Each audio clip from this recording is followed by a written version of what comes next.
Hello, Durud and Shalom. We be live. Okay, wait. Let me actually make sure my X is connected as well. And there we go. Okay. Let's see who's in the discussion group already. Okay, there's already 14 people here. How's my audio, everybody? Should we jump right into the discussion group, into our group call? Ooh, and look at this. Oh my God. Texas Troop, you're so amazing. Right at the beginning, always puts in the chat saying, "Welcome to Liberty Politics. Don't forget to like and share the stream. Subscribe to the channel and hit the bell notification to get notified whenever Liberty Politics goes live." Texas Troop, you're amazing. Thank you so much for that. And also, we already got a super chat. Fresh Interloper saying, "Go Blue Jays." Okay. All right. Thank you. Okay, let's go into. Thank you, Flesh Interlopers. Thank you for the super chat. All right, let's go inside. Join group. Oh, you're there.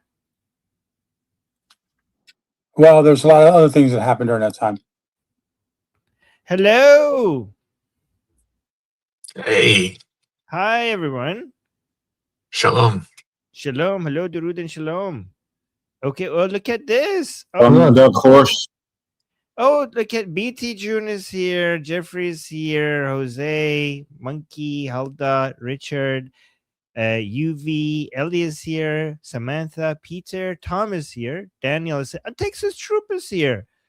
Did y'all? Oh, she's also in my in the live chat as well. And Amy, of course, Amy. Fantastic. Okay. BT June, you're here. Miss having you here. You're muted. I've missed being here. Hi, everybody. Thank you for being patient with me. Thank you, Monkey, for taking time off of fixing your tank to be in and help moderate. Yeah, he keeps. It's a pleasure to be of service. Okay, so BT, you're modding, right? Okay, fantastic. Okay, so let's get started then. We're also live on YouTube, so we could get started. Okay, hi everybody, welcome in. Your VIPs, so you know the drill, but an easy reminder, we're being recorded. So don't put your face, opinions, or name on if you don't want them blasted to all the, through the tubes. And a reminder that the side chat is also on YouTube. So no, nothing you don't want on the whole World Wide Web. We do have a list going. We have 2 people with topics. Armin, would you like to start with that? Or do you want to give us an You know, I'm going to try to talk less because I already talk a lot and I want you guys to be able to get the chance to go through your topics. So I'm going to talk less. Okay, I'll mute you if I have to. Up first, we have Mr. Berg to speak about UNERWA. Yes, UNERWA, also known as UNRWA, and the good news is they're in trouble. They're in financial trouble. They're trying to raise donations, and Guterres said that it's on the verge of collapse. To which I say, wow. Crimea River, and so I'll just for those who don't know, the UN has an agency for refugees. It's called the UNHCR, which takes care of all the refugees of the world, except for one group that has an agency of their own, the Palestinian refugees, and that's UNRWA. Now, even not only they have an agency of their own, the definition of a Palestinian refugee is stretched over time. That is, if you are a son of a Palestinian refugee or a grandson of a Palestinian refugee, you might still be taken care of by UNRWA. So it's you inherit your status of refugee in many cases.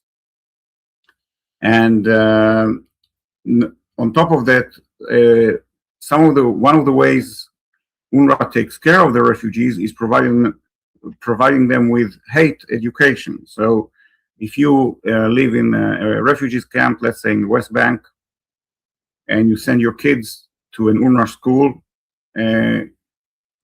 he's been taught that one day he will return to, let's say, the coastal plains of Palestine, to that matter, and he's been taught how his grandparents had villas and farms and all that, and now the evil Zionists sit there.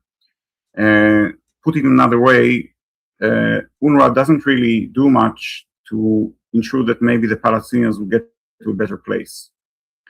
On the contrary, they're very good at perpetuating the situation to the degree that there is an academic periodical, an academic journal dedicated to Palestinian refugees. I forgot the name of this ridiculous periodical, but anyway, I have a copy of a PDF copy of his first issue, and to the degree, and then they had an article there of UNRWA and the challenges, and of course one of the challenges that they face, UNRWA, is that they cannot even try and fix infrastructure in the refugee camps, lest they will be accused of somehow trying to resolve the refugee situation outside of Palestine. That is, let's say there is a refugee camp in Syria, and UNRWA wants to improve the sewage problem.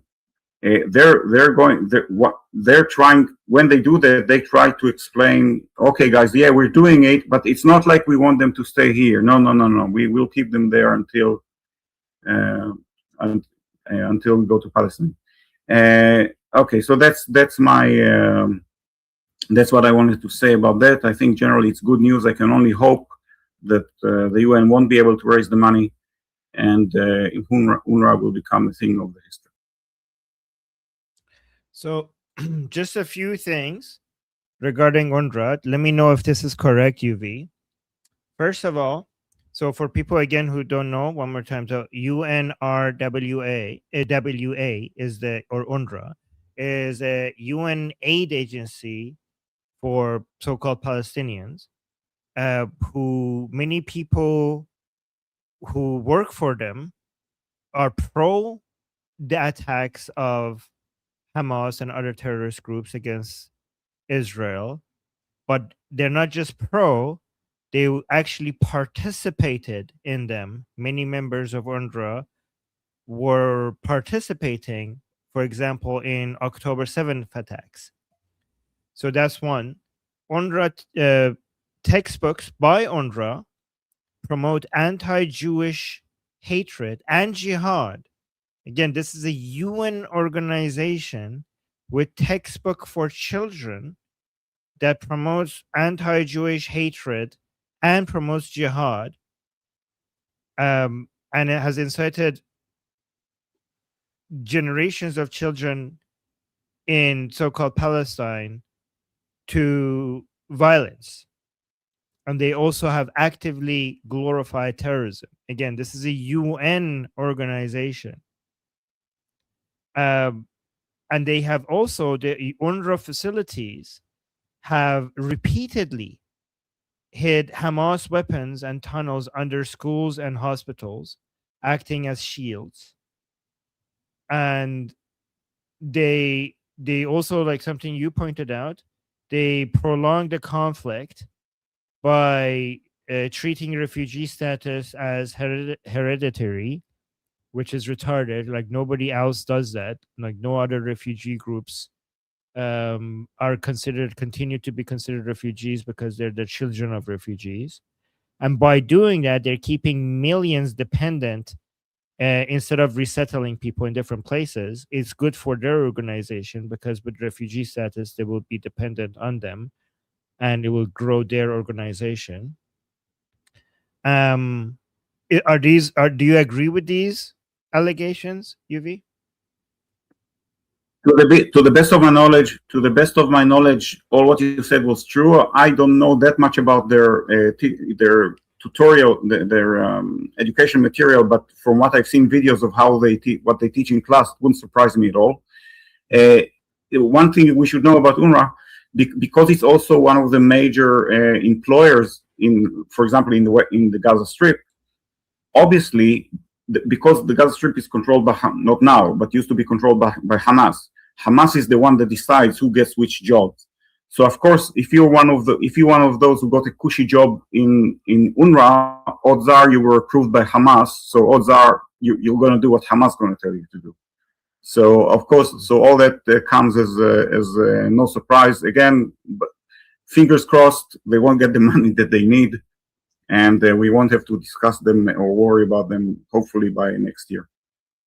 One other thing I forgot to mention is that they help Hamas siphon international aid and control how those resources are split inside Gaza, which basically means a lot of people who are like, oh, donate money to help people in Gaza, given that UNRWA controls that and Hamas controls a lot of what UNRWA does with regards to where these resources goes. A lot of these resources end up going into funding and supporting terrorism against Israel and against also the people in Gaza, because Hamas also oppresses their opposition and anybody who disagrees with them in Gaza as well.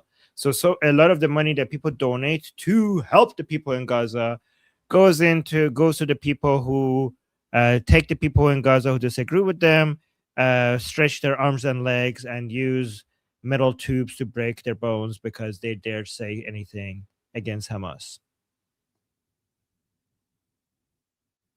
I'll just share an anecdote to see what the Palestinians think of them. When many years ago in the 90s, when I did my reserve duty next to the Gaza Strip, and there was this young Palestinian from Gaza. He was severely injured, not because of us or anything. He was just severely injured for another reason.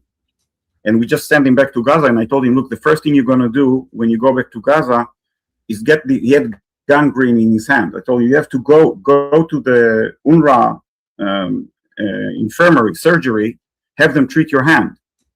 And his immediate response was, oh, those are donkeys. They have no idea what they're doing.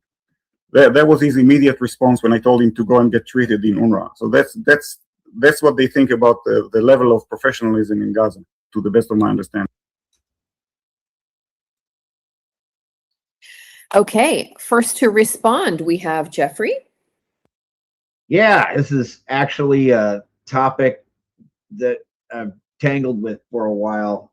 And I mean, Yuval and Armin touched on a couple of key points that underwrites just how corrupt and illegitimate UNRWA really is. Not the least of which is for easily 20 years, UNRWA has had, so like Hamas's dug pipes that were put in the ground in the West Bank or Gaza to turn into Qassam rockets and Katyusha rockets. Like they got busted doing it numerous times.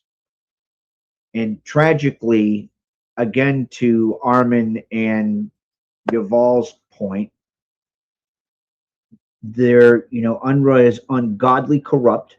It very much pays the whores, including leftists, I'll get to that in a minute, that facilitate their continued illegitimate operations under the dubious auspices of, we're trying to help the non-kinetic residents in West Bank or Gaza.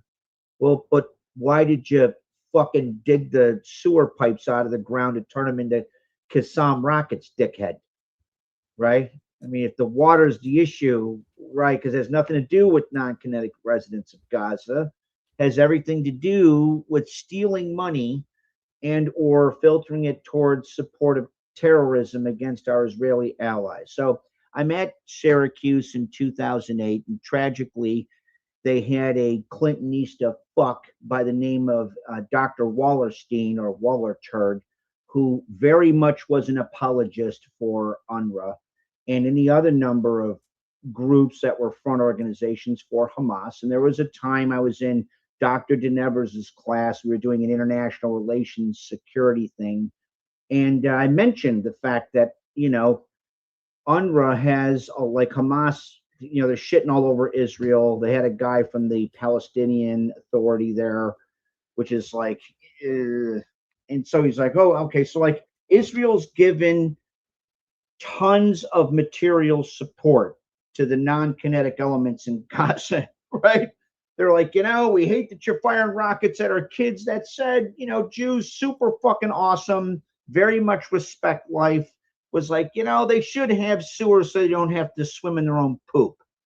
Yep. So, UNRWA tells their buddies in Hamas to dig the fucking pipes out of the ground, turn them to rockets. And of course, Dean Wallerstein, fat Clintonista fuck that he is, sat there, was like hemming and hawing and guffawing.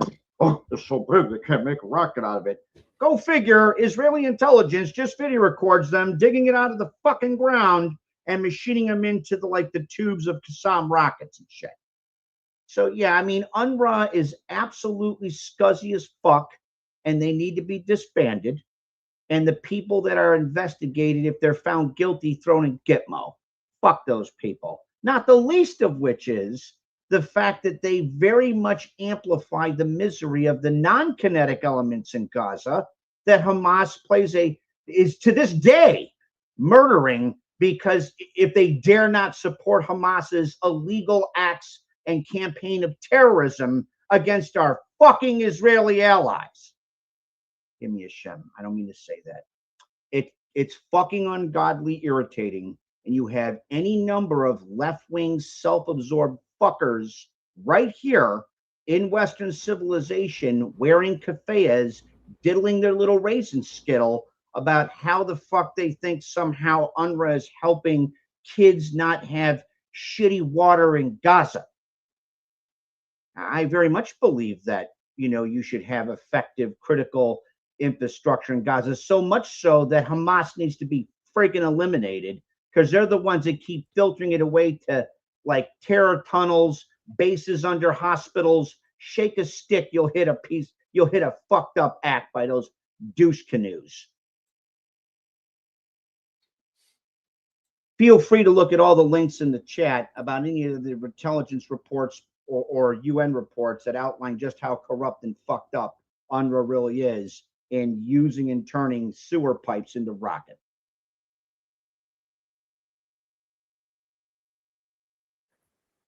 Jeffrey, inside chat, you were given an award for having the most creative profanity. So wear that title as a badge. I am next to respond, and I wanted to add in the side chat a link to a group called UN Watch. Not only do they keep an eye on the UN, but they also have lots and lots and lots of resources again with cases against UNRWA. Yes, Hillel Noor, if you click that side link, you will just find more information than you could ever want to know about UNRWA. Links to their terror ties, UNRWA workers, just a plethora of information if you want to dig any deeper into that. Next up, we have Kat. So, first of all, Jeffrey, seeing you saying, "Forgive me, Hashem," with doing the Catholic crossing, it's something that I've never seen before. Crazy. I want to say something. It really cut me off guard. Just so you know, UNRWA is 99% Gazans and Palestinians, let's say it this way. They have under the number of 5, I think, if I'm not mistaken, non-Palestinian workers in UNRWA. It's completely it's not like a European thing, not at all. Only the head and maybe a couple of beneath them. So, yeah.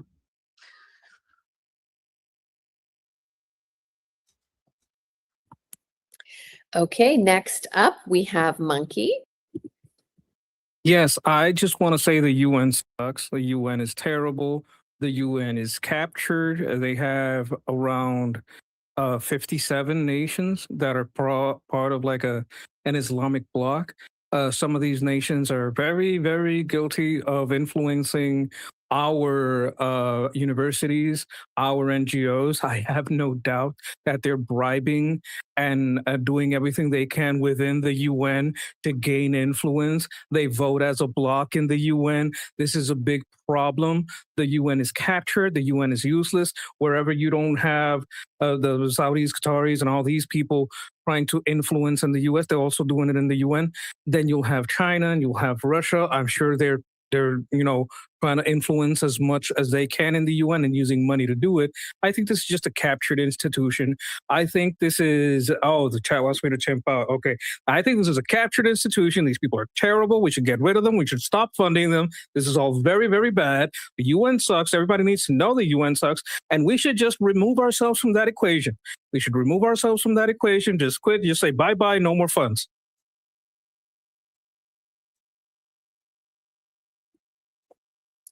Okay, next up, we have Richard. Thanks a lot. Yeah, I just wanted to say I agree 1,000% with what Jeffrey said. The UN goes far beyond incompetence and corruption. It is an active force for evil in the world.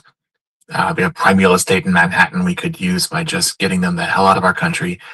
I'm old enough to remember the early days of the internet and pictures of the UN ambulances driving members. I think it was the Al-Aqsa Martyrs Brigade, suicide bombers all over Israel to detonate. One of them was the Spiral Pizza bombing, I believe.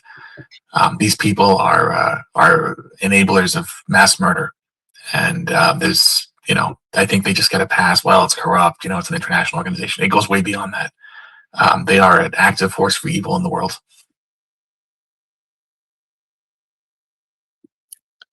Okay, to close out, we will bring up Mr. Berg one more time, and then super chats, please, Armin.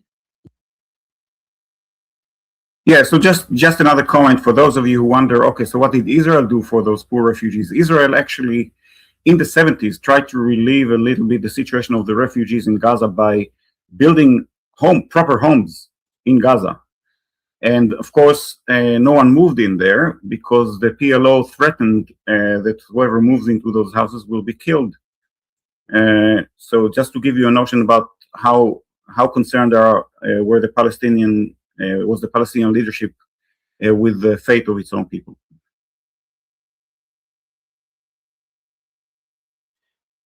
All right. We got 2 super chats. One is from Casey. Casey is saying, "Great job, Jeffrey. See you shortly." So I think he's going to come into our... that was fun. Okay, thank you, Casey. And then we have Selectivist saying, "Not related to Iran, but thoughts on the movie Citizen Vigilante and the reaction to it. I think this movie's popularity is a cultural milestone." So I didn't know what he was talking about, so I looked it up. And this was just released in June 2026, Citizen Vigilante. It's a highly polarizing film directed by, I don't know how to pronounce this guy's name. But basically it's an American ex-soldier targeting migrant-linked crime in Europe. Wow. So it got a huge backlash. Mainstream critics slammed it as dangerous anti-migrant propaganda, and Germany's rating board effectively banned its release, theater release. But also it became a massive. It says it became a massive right-wing cultural phenomenon after Elon Musk streamed the entire movie for free on X for 48 hours. Driven by the viral push, it rapidly shot to the #1 digital rental spot on both Amazon Prime and Apple TV. You know what? I haven't watched a movie for a very long time, but I think I want to watch this one. Holy crap. I didn't even know about this, Selectivist. Thank you for bringing it. Did you guys know about this movie? Anybody here? Did you guys know? Yeah, I did. No? I was going to talk about it. I was going to talk about it. It's got a good actor. He's an actor who was like a disgraced actor, Armie Hammer, who was in The Social Network, and he was accused of going after a woman, and he was accused of cannibalism and all of this. The actor, but now he's back with this film. So yeah. So somebody's saying, "How didn't you hear about it?" Well, maybe it has something to do with me focusing so much on what's happening around Iran right now, inside and around Iran. So I'm having a hard time following anything else. So sorry about that. But yeah, I know, I see most people know about this. But yeah, again, sorry for being clueless about this. I'm not following most other things. I will try to get better at starting, because I mean, that's why we have a whole group here of other people following other things. But I will try to find more time to follow other news as well. Okay, but thank you. I'm gonna actually watch it now. We do have 2 comments on the topic of this movie, if that's okay. Yeah, of course. Okay, first we have Kat. Yeah, so let me just give you the very short update about this. From what I heard, it's kind of a shitty movie, but it's worth watching because of the social effect, and it's also based on a true story. It's kind of crazy, but yeah, it's something like that happened in Germany a while ago. It ends up with a scene of don't want to spoil it, but Yeah. violent, very violent. Very That's for violent. sure. Lior is saying Kat's microphone is so much better. Yay! Yeah, it is. I noticed. Thank you, Kat.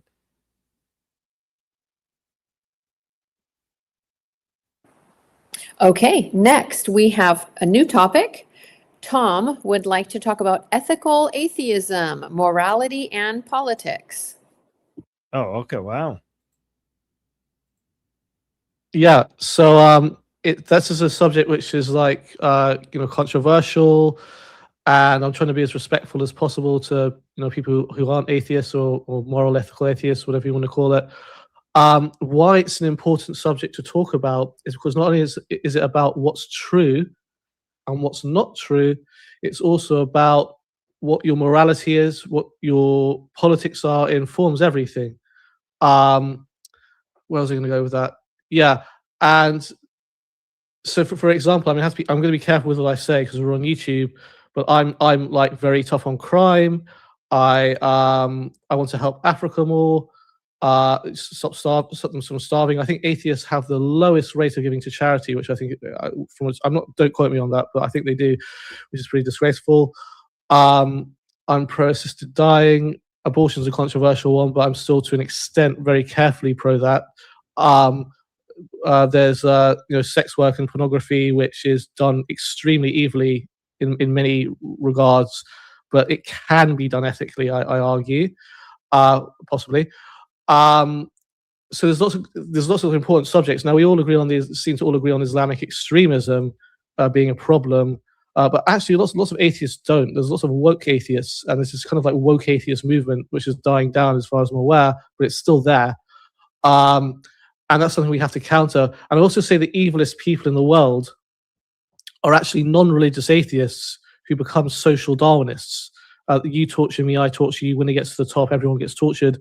You get kind of like Stalin-like figures. So you have to be really, not because of atheism, but because of his morality, being delusional about his morality. You have to be really careful. And I think one day, whether it's in the next 60 years or the next 600,000 years, knowing us 600,000 years, we're all going to be atheists anyway. No disrespect meant to anyone else, but to anyone who isn't an atheist. But we then have to agree on our morality, because then we're going to go heads up. I think you Americans say we're going to go to war. We're going to have a civil war over prostitution and pornography, over abortion. You have to agree on everything, but not just to agree on everything. Like, it would be terrible if we all agreed on Islam was true. We have to agree on it because it's true, because it's what the proof or evidence shows, because it's right. It's actually right, objectively right. Or even if you wanted to argue subjective, I don't get that subjectively right. I'm an objective moralist under atheism. There is right and wrong. It's a black and white issue for me. Yeah, what else was I going to say? It's just it's Tom, such, it's I think such a at the beginning. Did you clarify at the beginning that you're an atheist, or did I miss that part? Oh yeah, I think I was supposed to say that. I am an ethical atheist. Yes. Okay, just to be clear, I looked this up.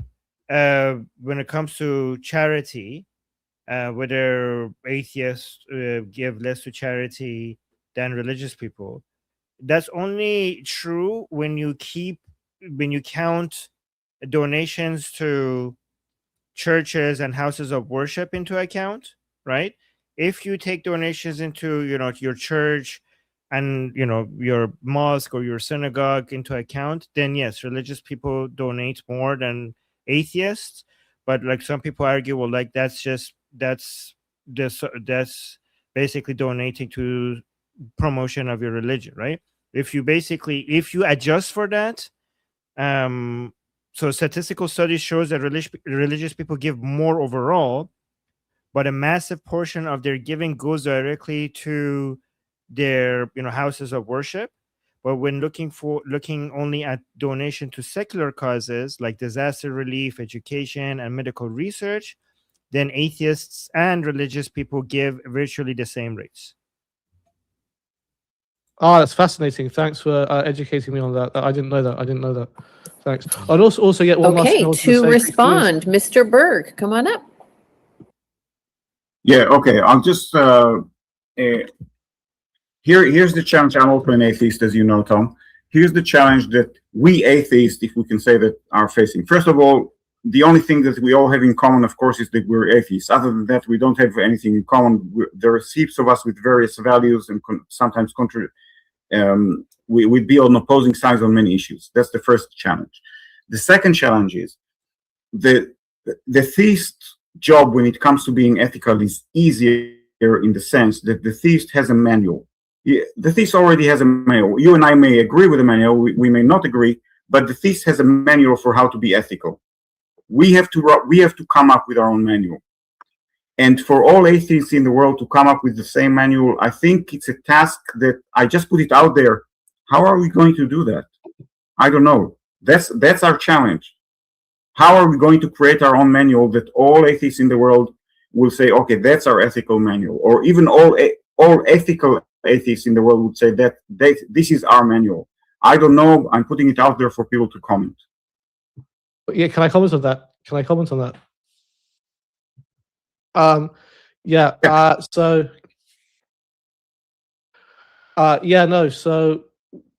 mean, we have to discuss it, don't we? And we, through rationality, through rational discussion, through logic, through evidence, through morality, through personal experience, all the things that we can, use all the avenues we possibly can to get to the same agreement. That's going to be an uphill struggle for sure. If you have a discussion with another atheist about morality who disagrees with you, it's wow, that's not always, it doesn't always end well, put it that way.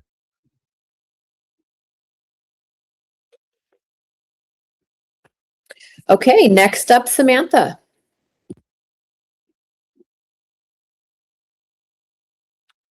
Samantha?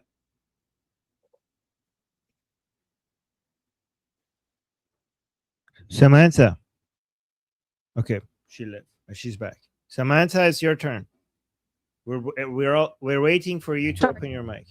Go ahead. My Wi-Fi is shit. Can you hear me? No, yes, we can hear you. Go ahead. Yeah. Okay. So I have this. So interestingly enough, I have this theory. So you know how like back in the medieval era when like international trade was expanding, it led to like like the plague, there's outbreaks where a lot of people died. I think like a third of Europe died in the plague or something. Anyway,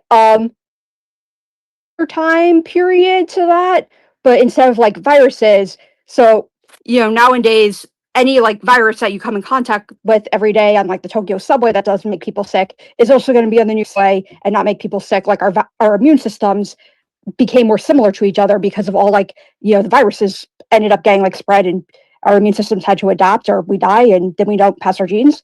I think similarly, like the same thing's happening with like culture and ideas, where now with mass migration, we're having like the proliferation of internet and easy to like communicate with people far away. We're having this proliferation of idea and culture where it's going to be similar to like medieval trade with viruses, where like, people are going to know how to respond to certain types of like crimes and things, then we'll have societies be So some Samantha, villages your will be, Samantha, your audio is villages really were wiped out bad. by plague. Okay, Villages will be wiped.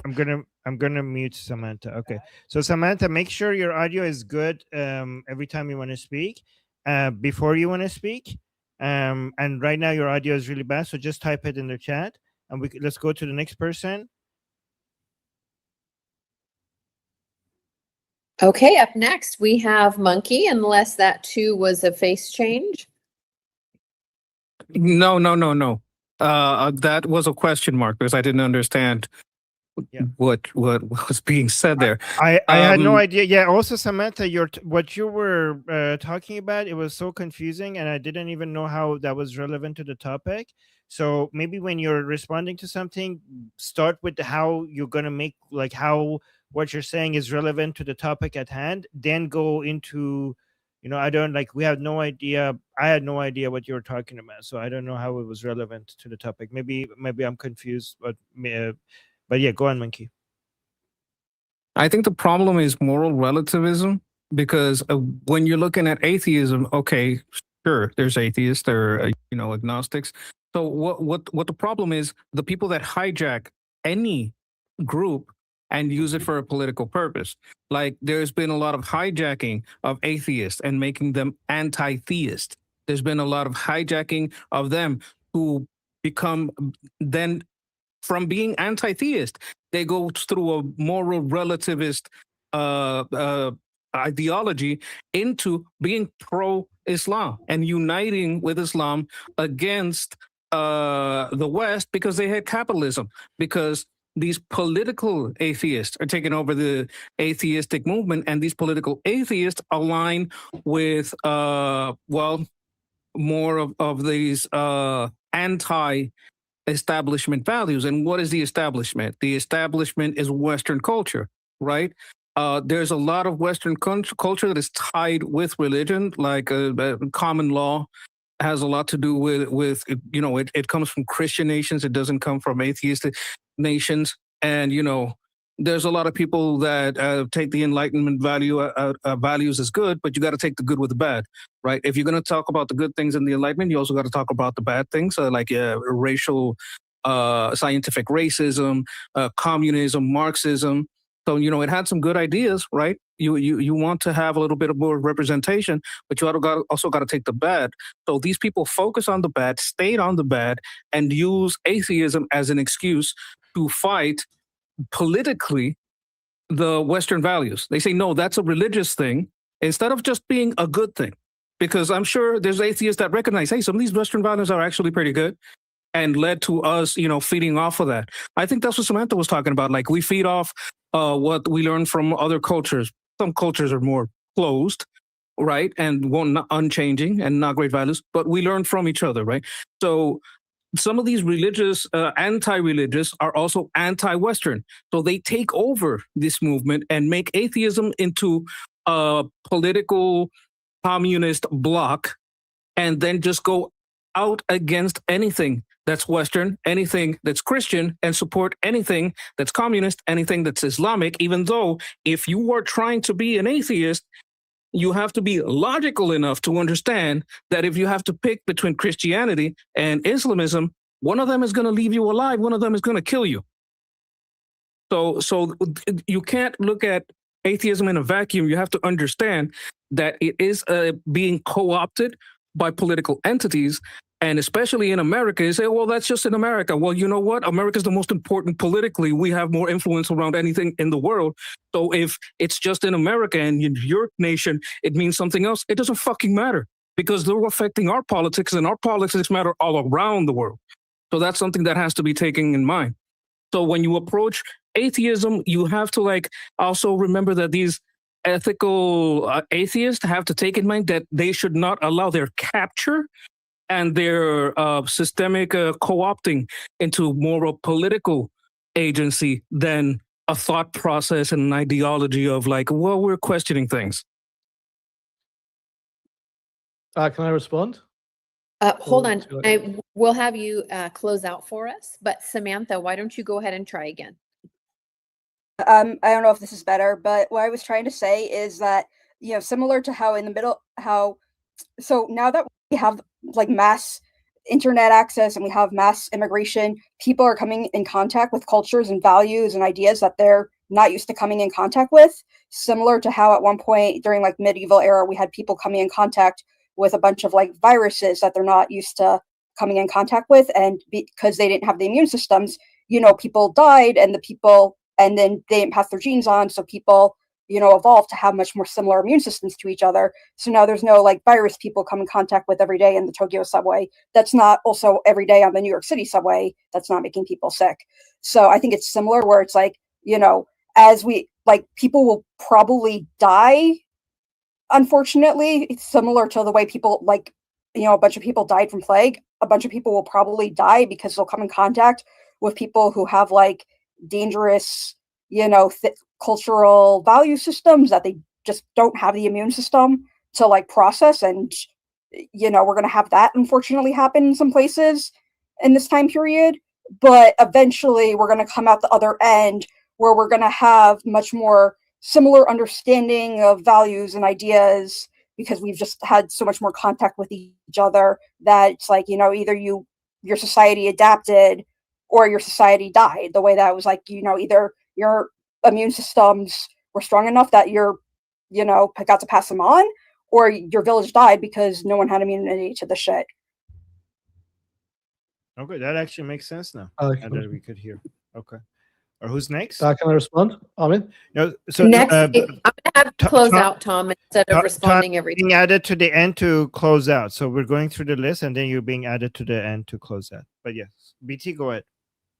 A reminder to everyone on the list or trying to get on the list. In the side chat, I take responses, and then once we get a handful or so, on the bottom I put when it's time to be cut off. It will have a little red light and a few knives and says no more in all caps. If your two comes after that, you're not on the list. So please, if you're trying to engage, you have to stay in that side chat so that you know, and don't become offended if you're not on the list because you are not paying attention.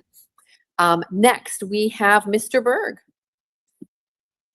Okay, I'll just add something for you, Tom, and for others.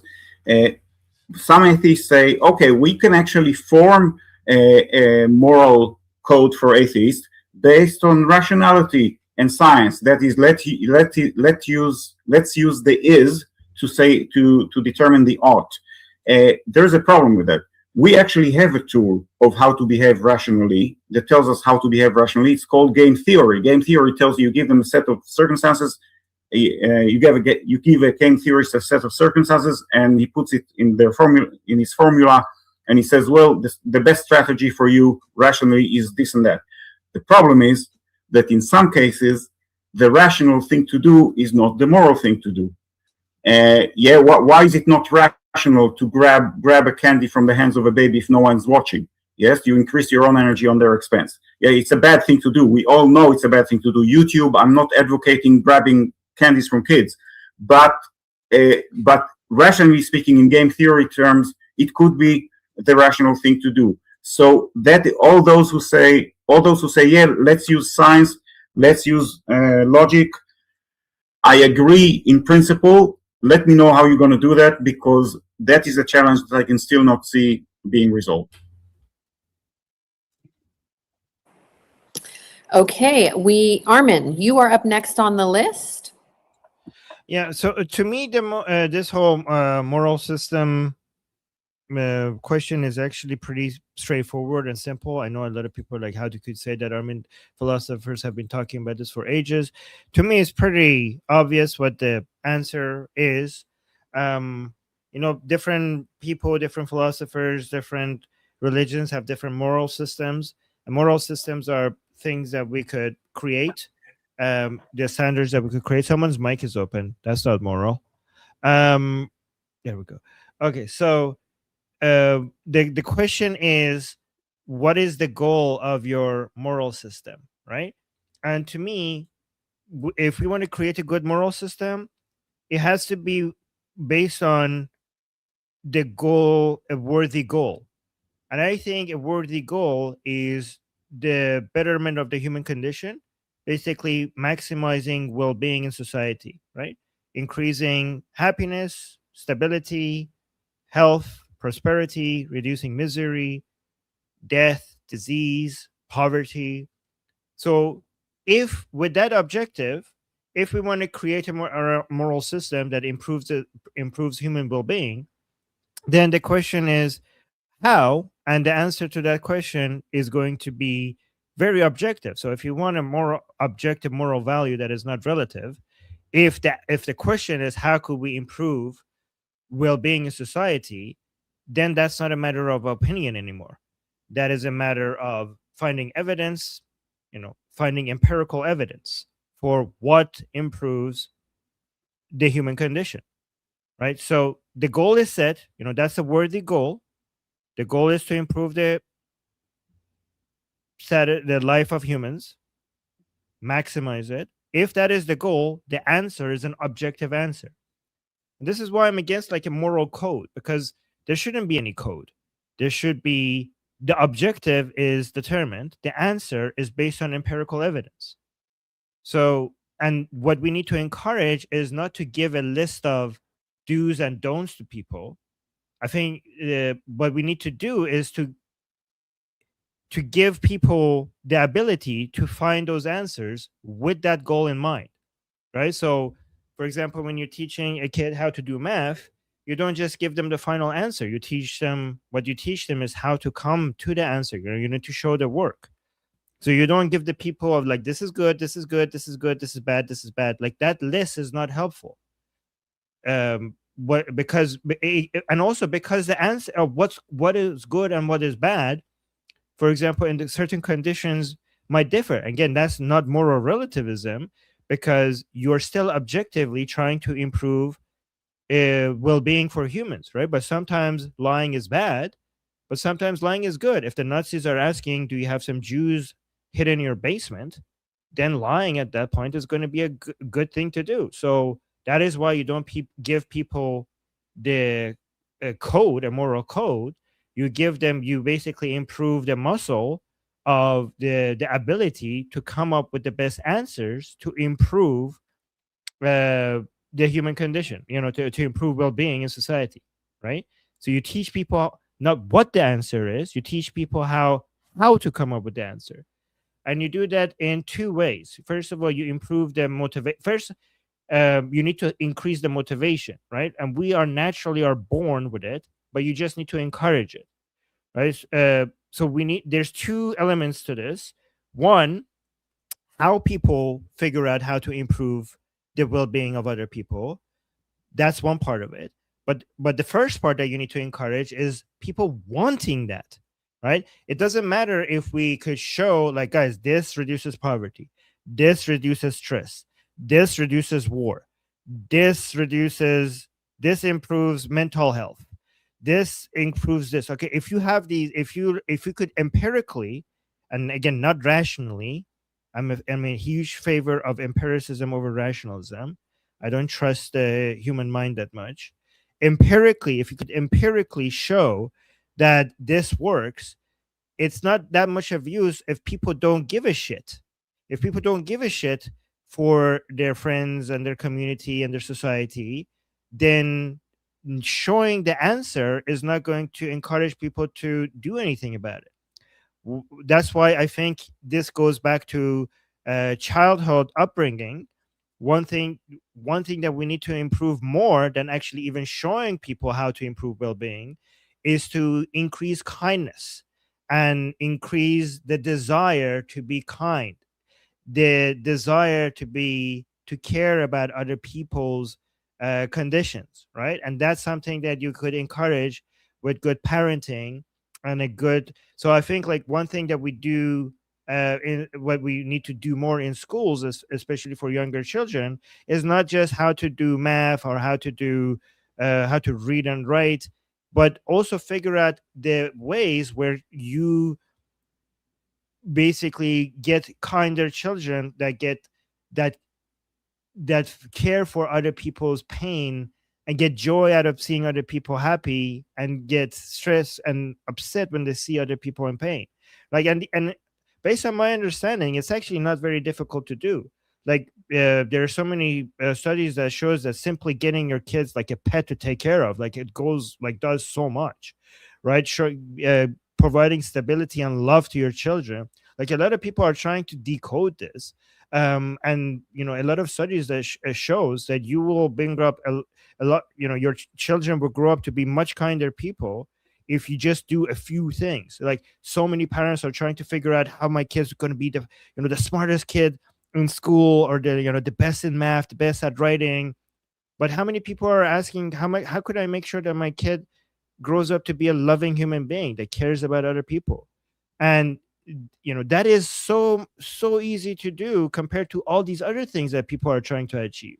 And I think that is so contributing to society. Compassion, teaching kids compassion, like teaching your kid to become the best at math or writing, that is actually way more difficult than getting the right conditions where your children are going to grow up to be compassionate and loving other people. Like only if you get a few things right, like one of them is having two parents, right? Two parents in the household that they're both loving, parents who are not fighting with each other, parents that create a sense of safety for their children, that the environment in the house is somewhere that the kid always feels safe, kids that always feel like their parents will show them love when they need that. I mean, like, I'm not saying spoil them, but also they know they know that the parents care and love for them. They spend time with them, getting your kids to enjoy helping other people. For example, if you want to go help the poor, bringing your kid with yourself for them to experience what that feels like, make them get joy out of it. Going to I don't know, the animal shelter, and helping dogs, helping dogs that need help, cats that need help, just getting them. If kids experience not just receiving love but practicing giving love, that will, in my opinion, that will make a society contribute to a healthy society a lot more than even these other skills that people are trying to keep teaching children. So to me, a lot of people keep thinking about what is right, what is wrong, and they forget the part that how can I even create the motivation for people to be good? And I think if you teach people compassion and the joy of being nice to each other, that is so much easier than the philosophical discussions. If people have compassion and kindness, that is so much more important, and learn to enjoy that. That is so much important than the philosophical discussions on this is the right thing to do and this is the wrong thing to do. People will automatically just be nicer to each other if they just feel the joy of being nice to each other.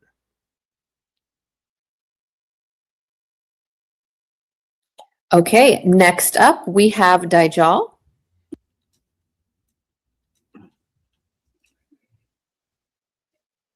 Yes.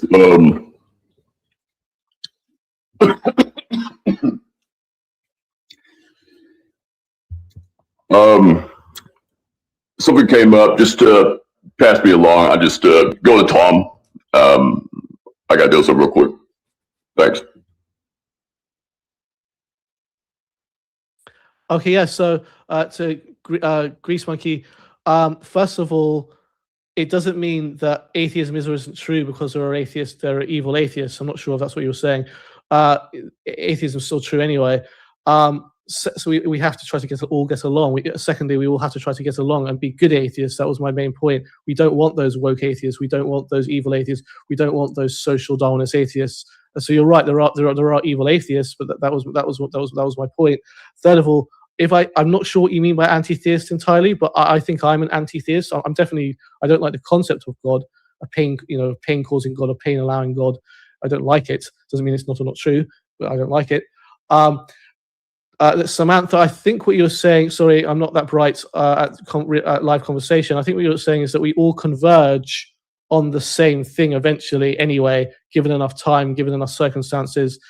And to Armin, part of it cut out because there was a phone call and I had to stop the phone call. But we get. I argue that yes, what you're saying is maybe partly true, mostly true, but I'm arguing that we get our morality. The basis is from empathy. Would I harm someone if I knew for certain I could get away with it? No, I wouldn't, and that's why I've always answered in the hypothetical. I can say yes, I would harm someone, but I don't mean it. I can only say it and mean it if I'm saying I would not harm someone. Clearly, I have a sense of empathy and then no free will other than to follow that empathy. But then pain modifies your empathy, so it gets in the way. Would I give to charity for starving people even if it was never going to affect me? Of course I would. Would I starve myself to death for a starving person? I'm too scared to do that. I'm too much of a coward to do that. So pain modifies that and gets in the way. And we all do need to maximize everyone's well-being, well, ideally everyone's well-being. Everyone's based on this empathy makes me desire and really strongly want to do that. Now, if we were all psychopaths, I still wouldn't want to live by you torture me, I torture you, everyone gets tortured. We would live by you help me, I help you, and create strict rules around that. There'd be a social contract anyway.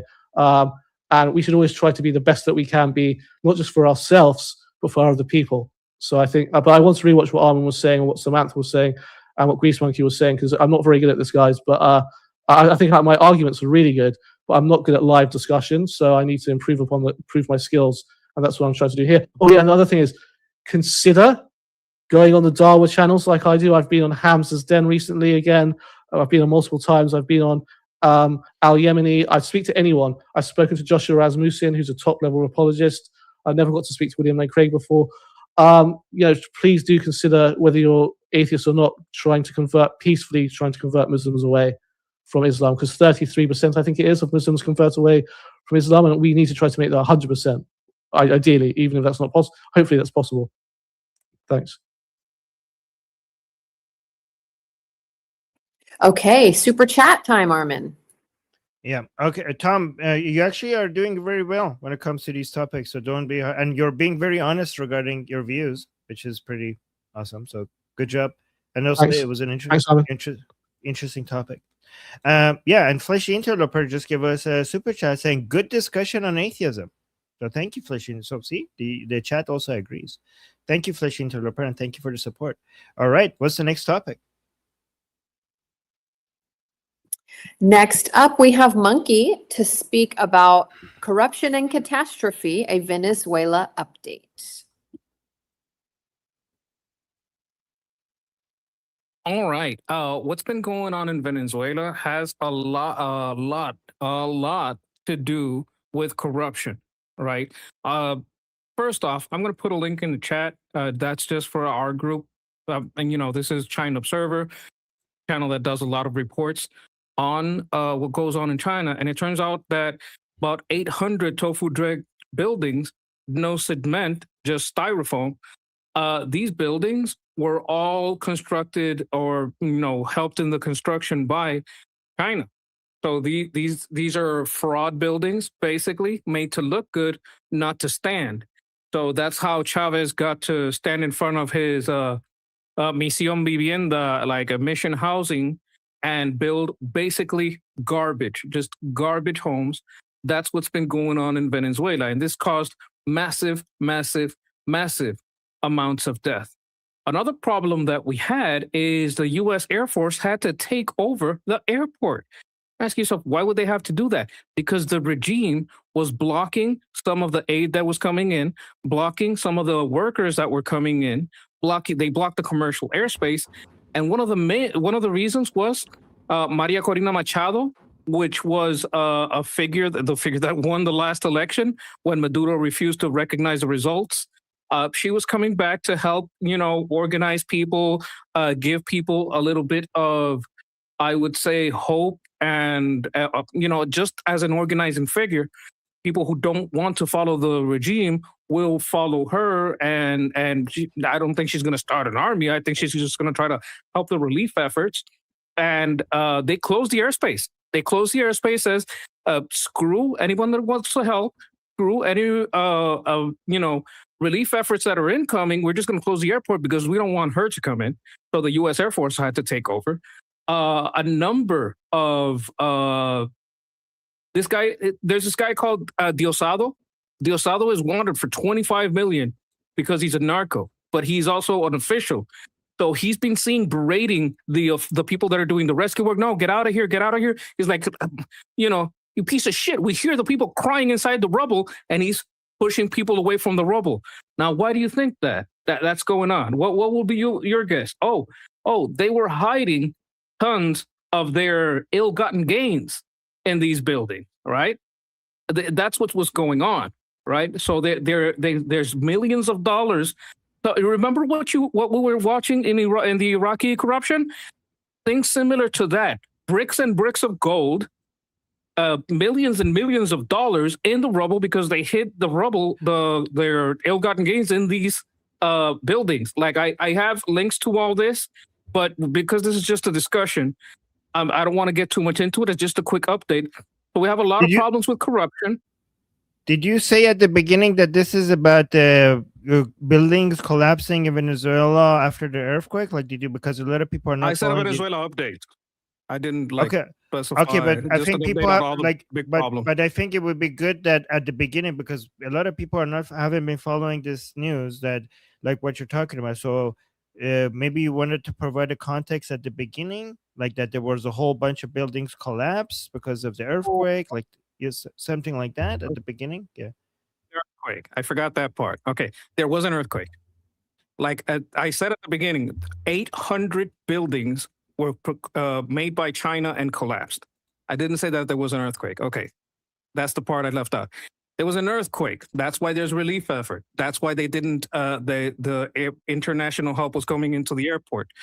When an opposition candidate who rightfully won, and the one who stole the election was, Maduro. He was snatched. She wasn't allowed to come in, so they closed the airport. And when you close the airport after an earthquake, you're closing the help out, right? These were the people that were coming to help with the earthquake. They closed the airport. Help couldn't get in. So the U.S. Air Force said, what are you doing? Oh, we can't let this person in, so we're closing. No planes can come in case she's in any of the planes. That's ridiculous. We're taking over the airport. That's what the U.S. Air Force did. And there's these government officials, some of them already designated by us as by the U.S. Like, we have the paperwork and all that and all the evidence that these are narco bosses, but they also work for the government. Well, those people are trying to stop the relief efforts. And people are like, why are you trying to stop us from getting this person stuck under this rubble? And the reason is some of them had offices like the ones in other discussions, we've seen large scale corruption. So they have bags and bags of money, American money, and they're trying to recover that. They're more interested in recover their ill-gotten gains than they are recovering. They are interested in recovering living people to rescue. So they're trying to stop relief effort because when they pull these people out, they're also going to see these bags and bags of money. Yeah. What is this? There's a lot of kidnappings, especially of children. There's videos of people trying to fight a kidnapper, trying to take a kid from a hospital. This guy successfully took the kid. And that's the basic update. That's an update on the corruption. If anybody else wants to speak on it, I would love to welcome you to speak on it. But just to see the marriage of corruption and communism here is something I think it matters on an international level. Because when disaster hits, all these skeletons get thrown out of the closet. Yeah. So always, guys, there's this thing called the curse of knowledge. So a lot of times we speak and we have a lot of knowledge on something, and we speak without knowing that the people who are listening might not have the context. So just it would be always helpful to assume that people haven't been following what you have been following, and just give a very short summary of what you're talking about, and then go into more details after that. Yeah. I will. Sorry. Yeah, no worries. Okay. We have Jose. Okay. He's not wrong. He just missed the point that a China observer did not bring out. The soldiers are also the reason why the narco bosses are worried about their gold and stuff is because the soldiers are rampaging through these apartment buildings. And if you'll see any pictures coming out, you're going to see that the buildings have been flattened. Okay? Like if you do a stack of pancakes and just flatten them, they've been flattened that way. They are styrofoam built. There are more survivors than they expected. And it's not just they're trying to stop U.S. soldiers from going in there, and that's all they're in there for. They're armed, but they're not armed, if you know what I mean. They're going in there to help, to organize, to save lives. Okay? You got people coming in from Colombia to help, to save lives. Okay, that's a land bridge. Okay? And they're right. They did shut down the airport just to stop one woman from getting in. A woman that's going to have to rerun for re-election, which is what they want. But it's not just the capos, not just the bosses. It's the regular soldiers who are looking into everybody's homes. They're stealing their TVs. They're stealing everything. So just look around your living room where you're at. Like I have two laptops in front of me right here. Don't tell me those wouldn't be gone. Okay? Because you've got a culture of, oh, this is going to fall. I need to make some money. And that's what they're doing. They're taking advantage of the people that lived in those homes. And yeah, it sucks. Okay, last response is Sapir, and then super chats, please. I also want to make it clear it wasn't just an earthquake. It was 2 earthquakes in a row of 7.5 on the Richter scale, followed by 20 other minor earthquakes. So, and we are talking about a country that, like we said, the corruption is very huge. So the buildings were not built for earthquakes. Like in Israel, because we know that we're between 2 tectonic plates, our buildings have to be built in a very certain way for the earthquakes. But obviously in Venezuela, because of the amount of corruption that's been like that for years, that's not happening. We already have conspiracy theories as well. That part of it is by the Venezuelan government, that it is actually an attack from the West, that there was a secret nuclear that you don't want to get into it. I'm not going to get into it too much, but there's like conspiracy theories that try to link Israel and the US to what happened in Venezuela. Some rescue teams were able to get into Venezuela and start to help. Some are not exactly being denied, but let's just say that the Venezuela government's trying to do a lot to prevent them from coming in, to show a very specific picture to the civilians. But yeah, that's it. Okay, Armin, super chats, please. Okay. We have Fleshy Interloper saying, didn't all the government buildings collapse? Oh, no need to pin me. I'm already kind of pinned on YouTube. Okay, thank you, though. Oh, yeah, did it? Monkey. There were a lot of the government constructed buildings. So this is the ones that they built for the people. I think the buildings they made for themselves, some of them, like, if you have lower officials, you don't care if they survive an earthquake. Some of the older ones, I'm sure they built them like bunkers so they could survive an uprising. But I wouldn't doubt that some of the newer buildings were lower official, like, the schools and things that don't really matter to like the central regime. And, a small level party buildings, I'm sure they would fall too, anything new. So what you want to look is anything before a certain date, when Chavez had this deal with China and other started being closer with all these. Remember when they got Maduro, there was a Chinese delegation in Venezuela. Like they were visiting. It's like, oh, I came to visit you. See you tomorrow. Oh, they snatched him. That's kind of what happened there. But that's true. What they're saying is true. Like what Sapir said is true. What Jose said is true. Like everyone is bringing up good points, and I want to thank you for assisting me in broaching this topic. A little close to me, so I'm a little trying to get everything out, and sometimes I miss a couple of steps. And I want to thank you guys for helping me out with this. This is like kind of near to my heart. Well, I'm getting the explanation for what's this happening in the why this is happening in the next super chat. Apparently it's Israel. I mean, we should have known that it's the Jews. So because Shauna gave us a super chat saying Israel now controls the shifting of tectonic plates as well as the weather. God tier nation. Wow. It's actually what people are saying. It's insane. Yeah. I'm scared. That is very scary. Show mercy, please. Sapir, show us mercy. Thank you. Wow. And by the way, and thank you to Shauna and Fleshy Interloper for the support. Guys, this is the real reason why I'm supporting Israel. I'm going to tell you, don't tell anybody, okay? I'm just trying to get them to spare me. It's not because I actually support Israel. I'm just afraid of their wrath, and I'm just hoping that I will be spared. That's the only reason I've been doing this so far.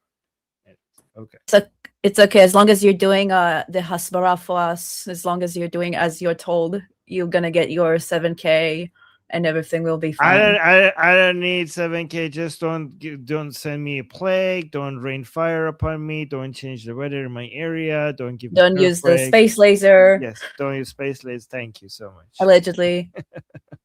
Earthquakes in your house, Army. Thank you.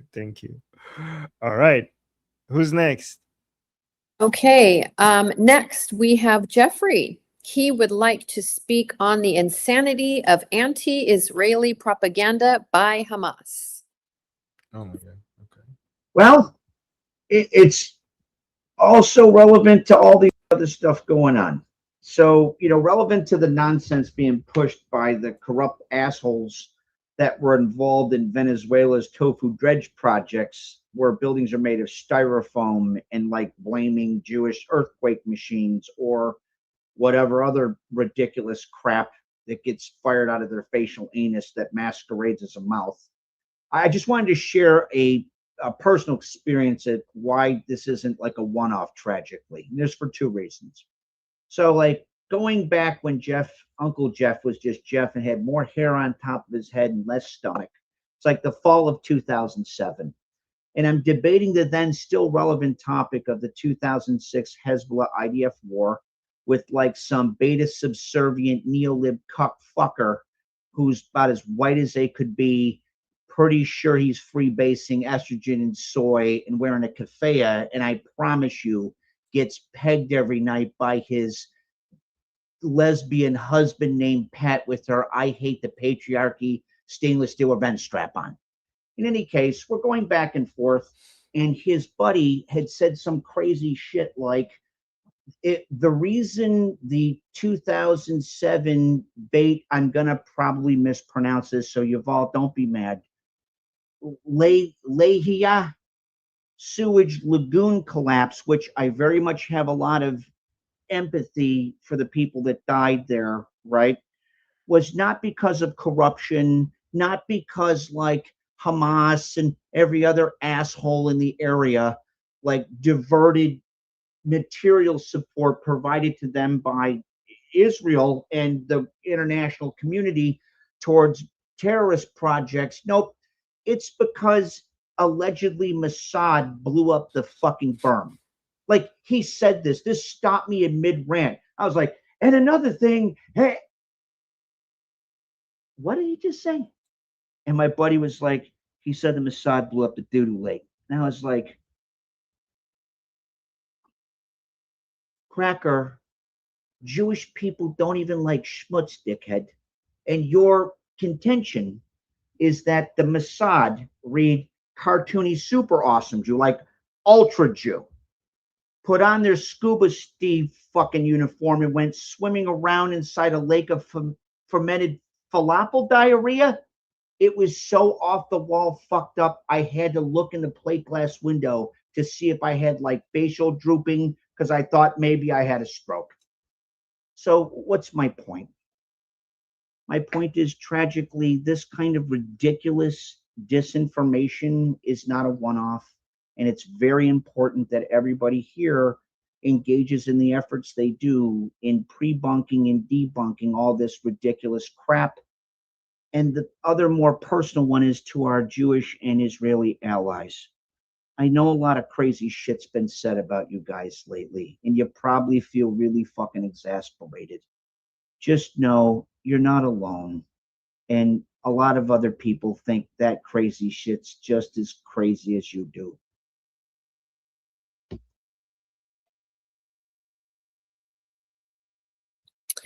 Uncle Jeff, the only comment I have on that story is we didn't get in scuba gear. We sent over a shark with a laser on its head. So just to clear that up. Please do not give them any ideas, because I'll hear that tomorrow. No, I got that idea from them, just not the poop lagoon. We were training sharks and dolphins with lasers on their heads. So, okay, to respond next, we have Monkey.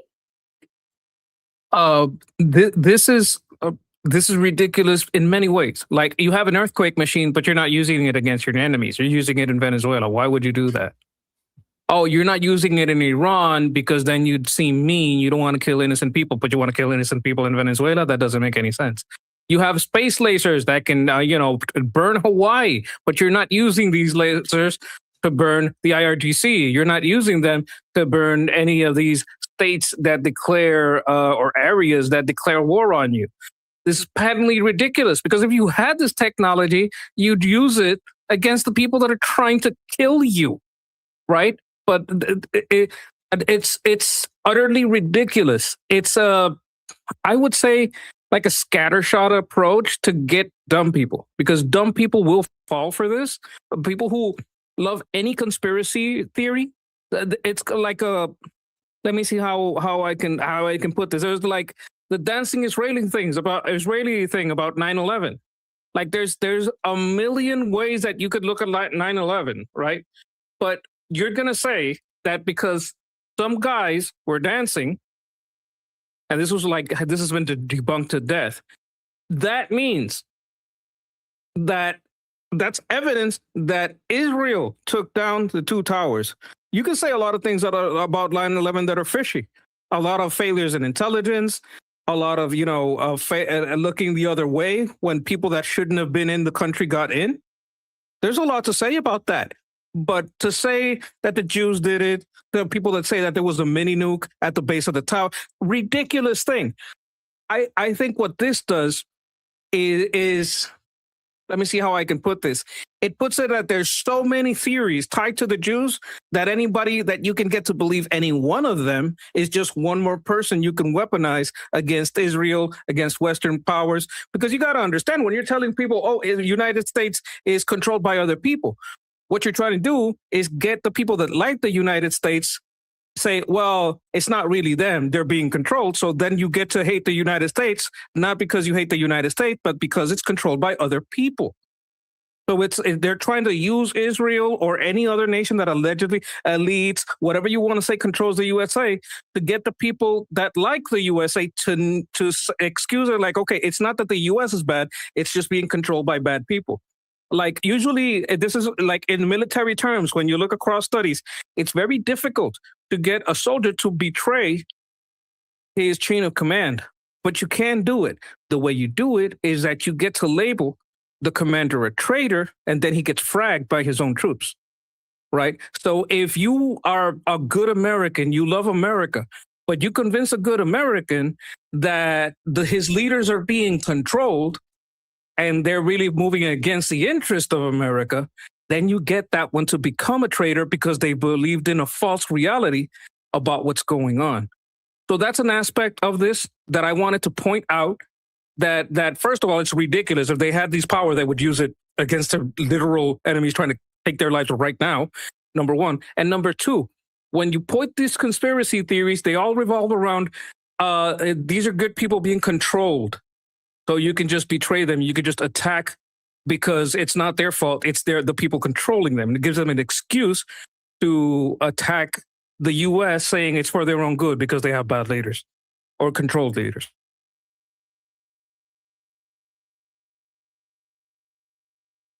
Okay, next up, Mr. Berg. Okay, so two things about the propaganda against Israel. The entertaining bit is what's happening in the Middle East, especially in the Arabic-speaking world. Any crazy idea you can think of, you can sell them. It doesn't matter how crazy it gets. Those of you Israelis who remember the Arabic movie of Friday afternoon, one of the Egyptian movies there revolved around the theory that Israel deliberately spreads chewing gums in Egypt that cause impotence. And so that was the weirdest thing I heard at the time, but it doesn't matter. What the weirdest idea you can think, a shark,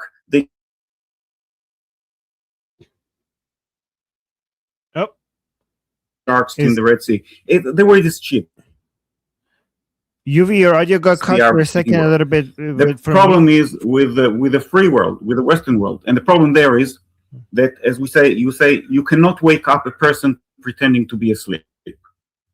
Those who are bent on tarring Israel and bashing Israel, it doesn't matter what you say to them, because they don't really want to know. They'll buy whatever you can sell them against Israel, and they don't really want to know if it's true or not. They don't care. So that is the main problem. Any story that you put on Israel, they'll accept, just because they're receptive to it already. So it's not so much about the propaganda, it's more about their consumers. And to be honest, other than thinking of methods that YouTube would get you demonetized for, I cannot know how can. Okay. Okay, we have.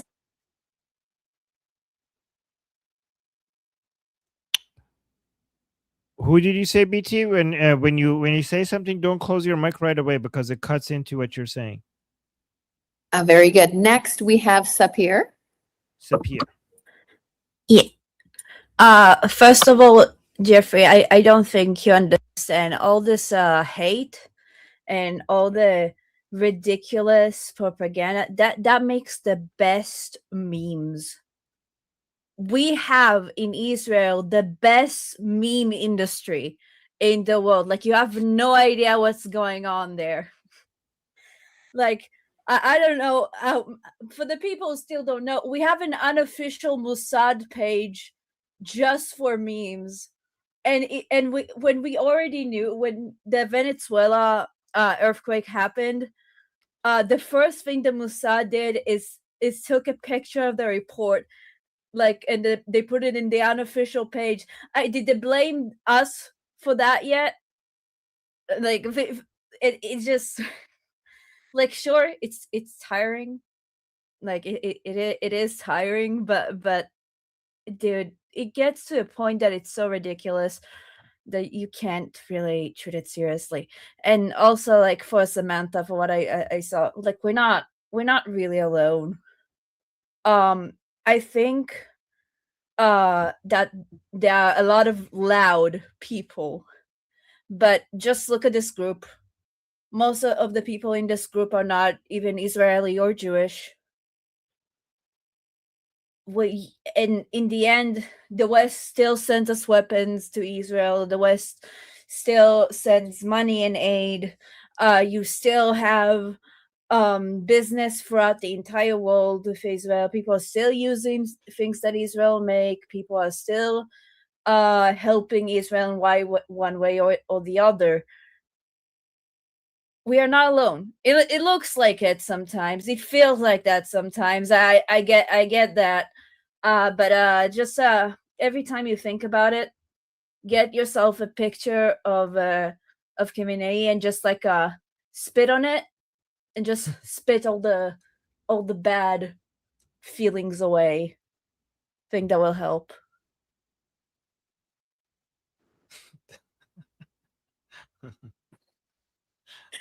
Okay, that's not helping our case that we spit on people we don't like, but if it's just a photo, okay, Mr. Berg, you are up next. I mean, if they have a problem, they can spit back. Okay, so the just to give you an idea, it just came up, just remembered, to give you an idea how ridiculous this propaganda is. There is a guy in the UK, his name is Ashkar Bukhari. I don't know how many of you remember his name. Ashkar Bukhari, he has two slippers, like all of us, we have a pair of shoes, right? We don't have only one. Around approximately 10 years ago, 12 years ago, he misplaced one of his slippers. Like he had only one, he couldn't find the other one. The guy went on the internet and blamed Mossad for getting into his house and taking one of his shoes to show him, I don't know what, to scare him or whatever it is. And then the Israeli ambassador came out with a tweet, Ashkar, we got your shoe if you want it. That's how ridiculous it gets. Now, Israel can actually use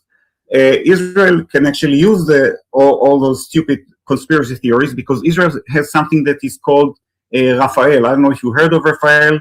I assume Jeffrey heard of it. That is that factory or this company that is in charge of developing new weapons. My idea is, Rafael, just pay attention to all those conspiracy theories, because some of them are very good ideas, and it's something you should actually pay attention to and see whether you can develop sharks with lasers or machines that control the tectonic movement. That's for you guys. Professor Yuval Steinitz, he's the head of Rafael. Please pay attention to the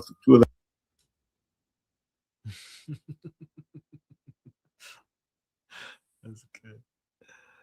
Okay, Uncle Jeff, why don't you close us out, and then we will move on to super chats, please. Yeah, I just wanted to, voice that, to make sure you wanted to share, not make sure, to share that you guys are not alone.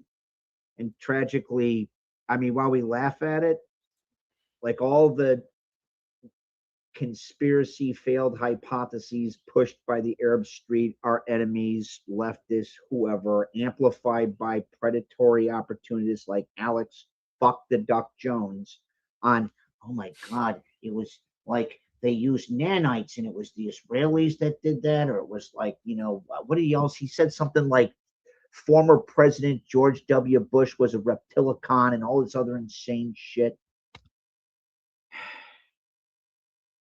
The issue is it had some impact on national will regarding interventionist foreign policy, right? And that played a role in undermining, in part, our impetus to take down the Mullah regime in 2005. I mean, that's what these idiots are doing now. I mean, it's the same stupid shit. It was Jewish earthquake machines that crushed that's the reason why Venezuela collapsed. That's fucking crazy. I just wanted to let you know again that, and as someone who was deployed at ground zero, like 100 feet away from the burning rubble, 22 hours a day, every day, like it's ungodly, like beyond insulting, like offensive to hear all this insane shit. It's like offensive to the guys that died. It's offensive to our Jewish allies that had our back immediately after the terrorist attack of September. I'll never forget what they did. Like, we got hit and you had all those dickheads celebrating about how we got, 3,000 of our citizens got stolen, just under. And so Israel hit them all up and down their border with rockets. And Israel was saying, you know what? Our big brother just got sucker punched. If you do it again tomorrow, we're going to give you more rockets, motherfucker. We got their back. Like, I'll never forget that shit. I guess in some ways, this is my way of saying that it goes both ways. I got you. There are patriots here that got your back.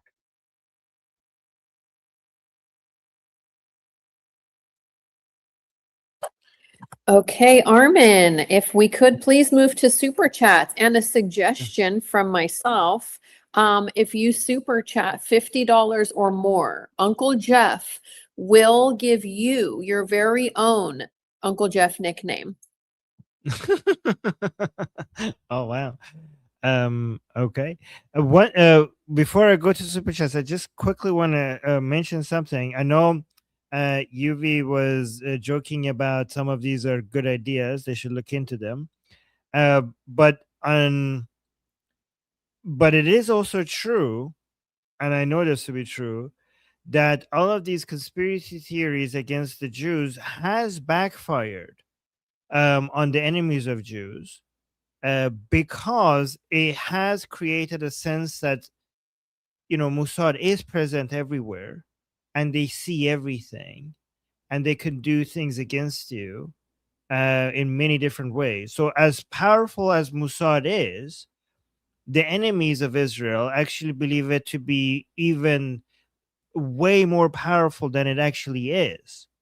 So that sense that they are this powerful is a good intimidation tactic against Israel's enemies. So it has backfired in many sense. When Israel needs to threaten its enemies, the idea that this is the ability, these are their abilities, it is very intimidating. So these people have basically done a lot of propaganda against Israel, but in some ways that it has effectively been a propaganda for Israel's strength as well. All right. So, yeah, exactly. Somebody's saying, "Guys, yes, your toaster is plotting against you. Be very afraid. Don't mess with Israel, or else." Okay, Fleshy Interloper with the first super chat here saying, "Is Hamas recognizing and reorganizing and rearming?" And cockroaches, he also added. My understanding is that if they are, it's not really working as much as before. I saw a lot of new videos of them using what they have, but they are not as effective. Like their reorganizing and rearming is, yes, they always are, all the time. Every time there's not war, they are reorganizing and rearming. But my understanding is that this time around, they're not as effective as they used to be when it comes to rearming and reorganizing. But usually the answer, Flesh Interloper, is like all the time. Yes, every time they're not fighting, they're reorganizing and rearming. But is it correct, guys? Let me know in the chat that in the reports that they are doing it slower than before, because it's becoming very difficult for them to do so with the buffer zone around them and so many of the tunnels gone. That's my understanding. We also cut out their condom supply, so they're not able to do the floating bombs anymore. What did you say? Can you repeat that? Yeah, the US cut off their condom supply, so they can't blow them up and do the floating bombs anymore. So that's really, I think, put a kink in the plan. Sorry, BT, it wasn't in Gaza. It was actually in a city named Gaza in Africa. So not the same. Yeah, I know. Though it was funny that they cut off a budget for 50 million condoms. Okay, but it is true that people in Gaza were using condom balloons thing, as a weapon. That part is true. I think that was in Gaza. That was in Gaza. Yeah, condoms were being weaponized by. It was. Yeah. Okay. All right. So, yeah, they are rearming with condoms. Amir with the super chat saying flood with propaganda is their method. Flooding with propaganda is their method. Not even find a blame that caught with reality. It takes no effort to create new blame and much more effort to debunk it. Yeah, and Amir, because it takes a lot of effort to debunk it, let's not even bother. Let's lean into it. And we're like, yep, wherever, you should tell them, yeah, we're everywhere. And actually, your list is not complete. We're also here and here and here. Like maybe add to their list, right? So don't debunk their conspiracy theories. Maybe lean into it and make it grow. Like make you know what you should tell them. You should tell them that we're closer to you than your jugular vein. Use a Quranic verse on them. We are your Allah now.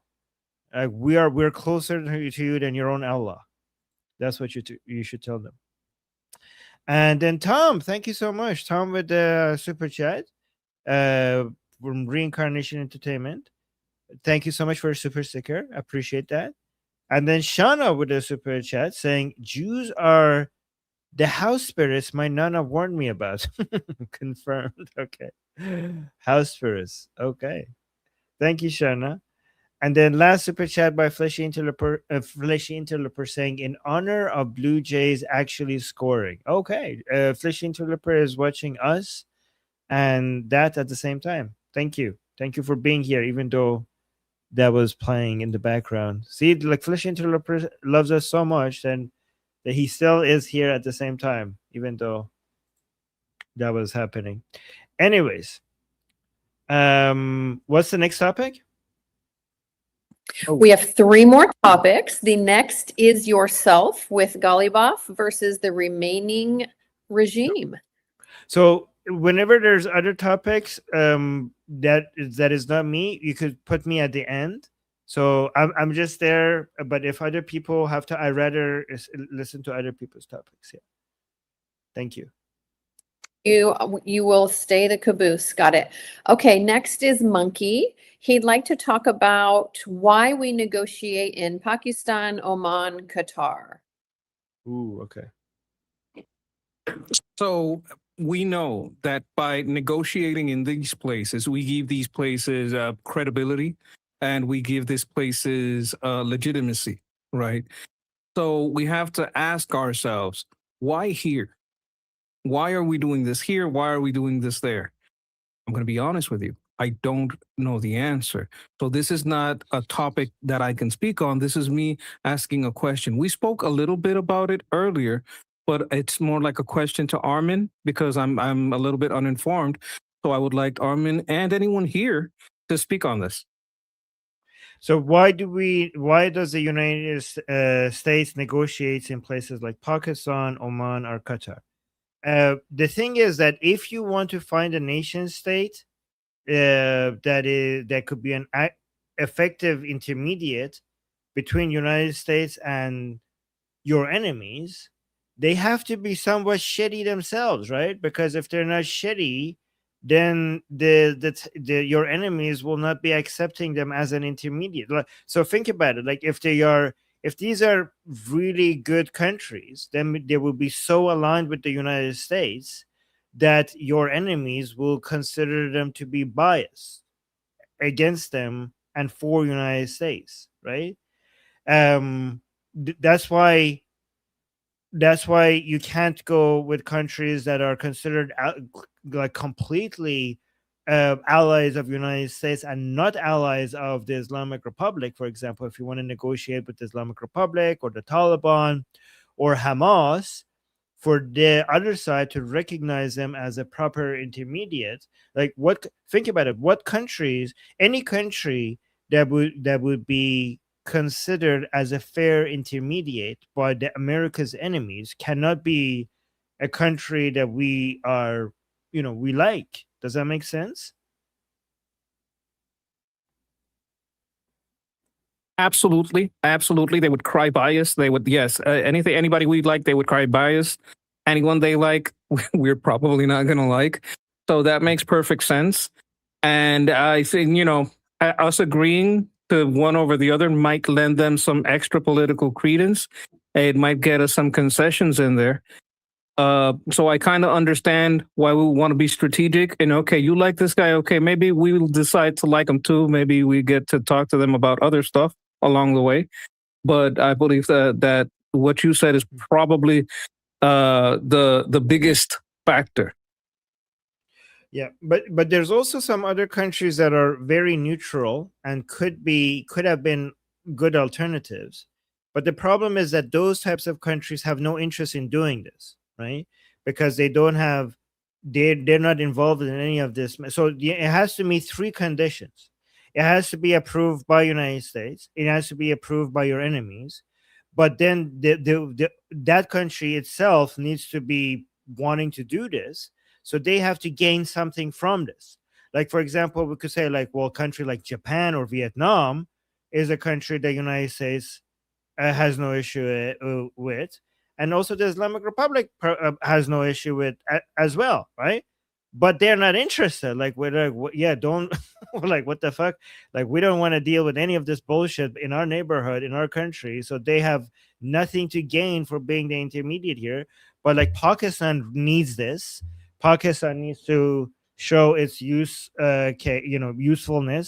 It has a lot to lose if it doesn't have international political leverage. Qatar really needs this. Qatar, for example, gains a lot.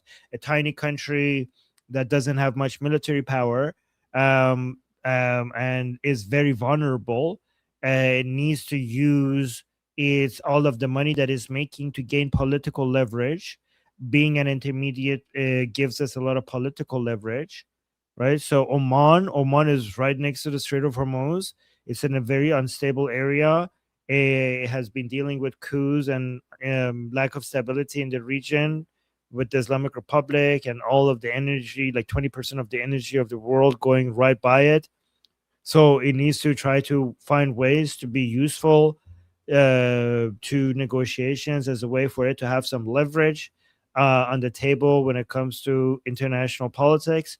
So these countries like Turkey has some interest in being a mediator. Pakistan has, Oman has, Qatar has, but other countries that would have been useful, they'd gain nothing from it, and in fact the cost is so much more than the benefit, right? So that's why these countries are often the go-to countries. This makes perfect sense to me. We can move on to everyone else. Okay. It's also not a bad idea to get them practicing working with Western countries. I mean, it's almost like showing up to therapy, even if you're not going to be constructive yet, you're like taking part in the practice. But I think Kat really hit the nail on the head. She said earlier, it's actually because the Omanis wear really great dresses and flip-flops. And I think we can't just look past that. I think that's probably mainly what's happening. We are done with responses here, and we are ready for the next topic, which is Jose. He'd like to speak about America's true secret weapon. Wait, before we go to that, sorry, I should have put we have two super chats. Let me read them. And also, okay, so Casey, thank you so much for the super chat, saying I always have Armin on my phone and TV. Okay, wow. Well, thank you, Casey. That's appreciated. You're not getting tired of me? Okay, that's pretty nice. Okay, you know what, Casey? Send me a picture of yourself so I could have your picture on my desk. So I also have you here always in my life as well. Okay, so let's balance this out. Send me your picture. Thank you, Casey. And then all right, and then we have Van Velt with a super chat, and which has also brought us to our goal. Thank you so much, Van Velt, saying they think we are so powerful. Is pretty flattering. Yes, exactly. They have been, when they accuse Jews of being responsible for all these things, they're like, yeah, just lean into it and just tell them that that's just half of it. There's a lot more of that we haven't revealed to you guys, and you will see when it's time. And thank you for the super chat. All right, so what was the next topic again? The next topic was Jose, and he'd like to speak on America's true secret weapon. Ooh, okay. Okay. About 14, 15 years ago, we had a very weird hurricane season where hurricanes were going places they shouldn't have gone, never historically have gone. And all of a sudden, there was a meme because 3 Democratic states in a row got hit by hurricanes that had rarely ever been hit by a hurricane before. We're not talking category 3 or less. We're talking category 4s and 5s. So a meme came out that claimed the United States had a weather station in Alaska that directed and deflected storms to wherever they wanted it to go. Fortunately, it didn't have a lot of rain, so we could only do North America.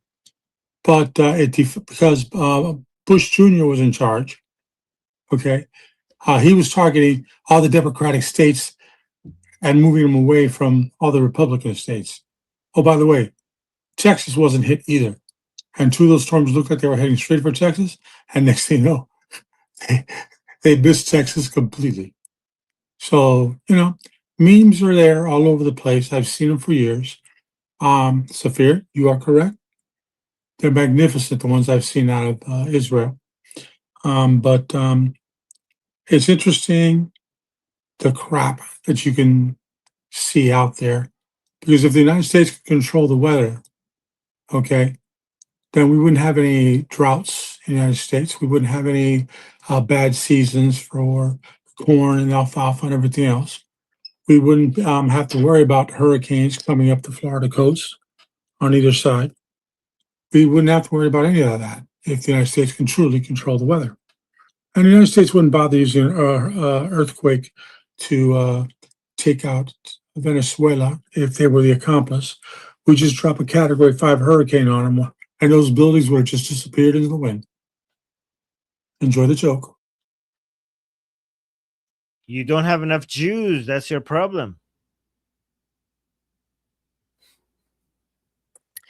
Okay, to respond to this, we have Monkey. Monkey, you're muted. Oh, there. You're muted. You're muted. Okay. You can't tell people about Operation Popeye, all right? That was just in Vietnam. We don't do that stuff anymore, okay? That's secret. Shh, don't talk about Operation Popeye. You can't talk about this stuff, right? Like, okay, there is some cloud seeding. I don't think we're doing it in earthquakes. I mean, you have to be realistic about it. Like, we have seen some stuff that is possible. But we're getting in the way of letting the Jews taking the credit for all this. So I don't want to do that too much. But the problems with the weather, right? Saying that the weather can be weaponized in this way, it's a little bit ridiculous, like Jose said. And I was just trying to make that Operation Popeye joke to just like, yes, there are things in the weather that can be done. I think this is also something that was done in China during the Olympics because the smog was so bad that they had to seed the clouds to bring the smog down. So, we have to be realistic. Okay, so what power do we have? Yes, that is power. I think also in Saudi Arabia, they kind of misused it and had a bunch of floods. So some of the stuff, like you can't really deny it. There is something that can be done, but claiming that you're gonna move a hurricane is very difficult. Like you could nuke a hurricane and not do anything to it. That's how powerful a hurricane is. It is one of the most powerful forces of nature. You have earthquakes, hurricanes, and tsunamis, or tsunamis. Those are like some of the three biggest, what you would call weapons, but you can't really weaponize it because it's so powerful you can't control it.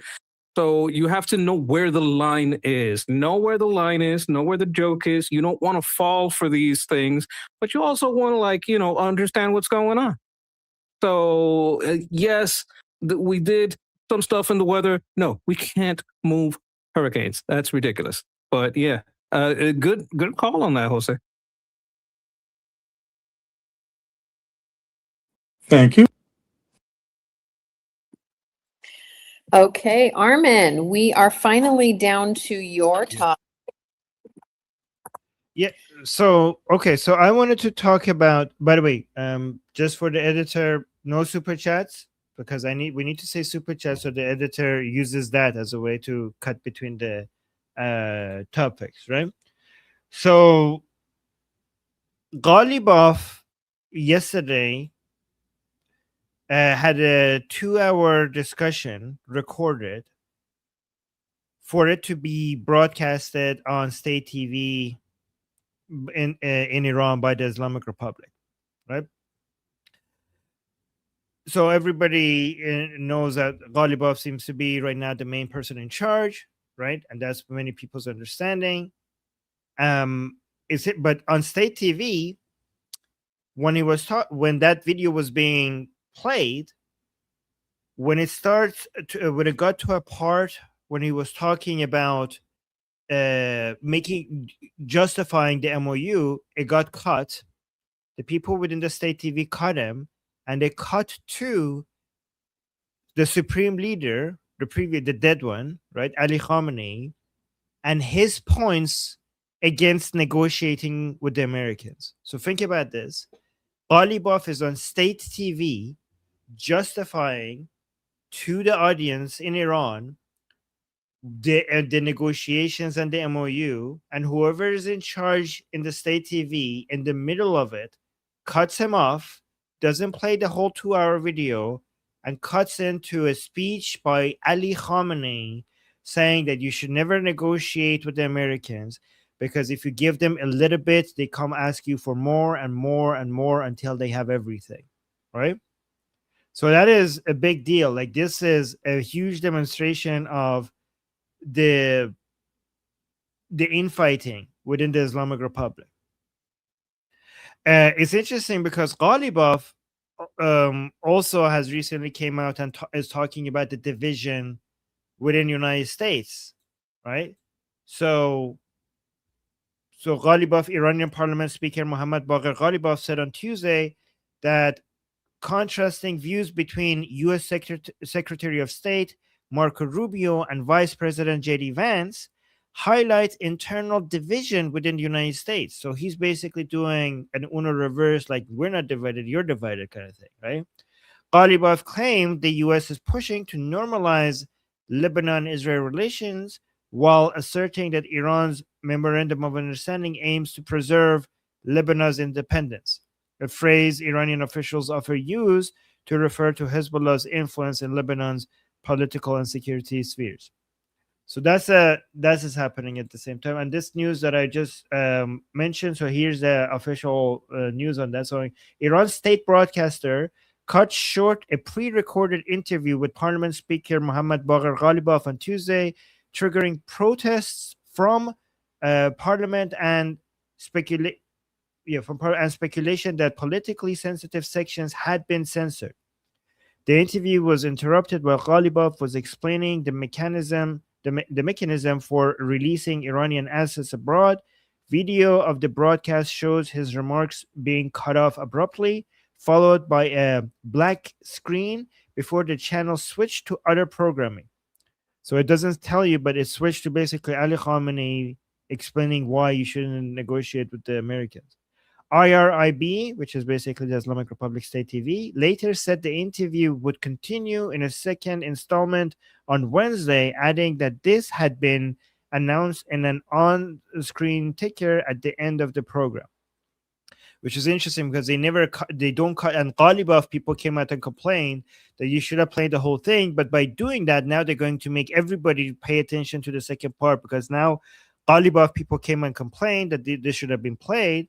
And now everybody's going to tune in to see what the second half is. And the people that that saw the second half, they are saying that he's exposing Raisi, the previous president of the Islamic Republic, saying that he will not directly, not like this directly, but basically demonstrate that he had been lying about releasing a lot of frozen assets by the Islamic Republic. And actually Ghalibaf is the one who's releasing them.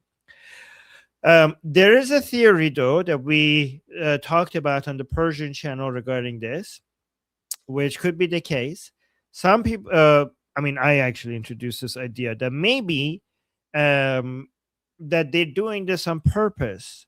So I'm not denying that there's no internal division within the Islamic Republic, but some of this, there's a silver lining to this for the Islamic Republic, because the internal division could be used by Ghalibaf at the negotiating table with the Americans to demonstrate that my hands are tied and I need more from you. Like the Americans need to give him more so that he could, because without it, there are so many people back. So showing the backlash against them and how much his hands are tied back at home is a way for Ghalibaf to get more from the Americans, right? In the same way that sometimes Americans do that with the Israelis or the neocons in Washington D.C. That like at the it's basically a good cop, a classic good cop bad cop strategy. So in the same way that maybe President Trump is doing good cop bad cop with Rubio or J.D. Vance or with United States and Israel, it does make sense that Ghalibaf would want to do the same thing with him being the good cop and these people that are against him and him doing the MOU as the backup, right? So it is interesting to wonder whether maybe this was planned. Some of this is planned to cut the program as a way for Ghalibaf to show how much pressure he's under, or it could be real. We know a lot of it is real. A lot of it is real, but we don't know exactly how much of it. But if it's important to be mindful of that. So yeah, that's the update I have from the internal politics of inside Iran. There's another theory emerging right now as I speak, that it was actually Allah, just like how he cut off their hopes and dreams of being in the finals, moving forward in the World Cup. He also may have gone in and cut off that programming. We'll see how it pans out and if that's true. But that theory I've also heard, as I said. Allah, according to the Quran, Allah is the greatest of all deceivers, according to the Quran. So there you go. Well, there we have it. Next to respond, we have Jose. Okay. I'm curious as to when the recording was made, because Tutsi a couple nights ago reported that, to begin with, 2 IRGC people near the border up in where the separatists are that keep getting the guns, those guys were assassinated in their car, and both of them were known to be part of the group that was in Tehran during the night of the 2 nights of hell.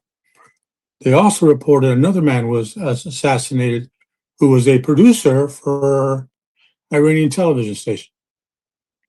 So since we've had so many conspiracy theories today, how about a conspiracy theory that Ghalibaf had this guy taken out? We don't know when it was, but yeah.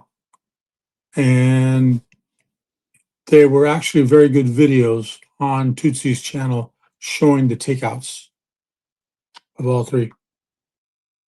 These were takeouts of who exactly? Are you talking about the recent IRGC assassin, the recent killings of IRGC assassinations or accidents? Yes. Or Yeah. Okay. Yes. In Iran, a lot of people think that those are the Israelis. I wouldn't be surprised if Ghalibaf is selling out the information of the people who need to be killed and how and where they are to the Americans to give to the Israelis.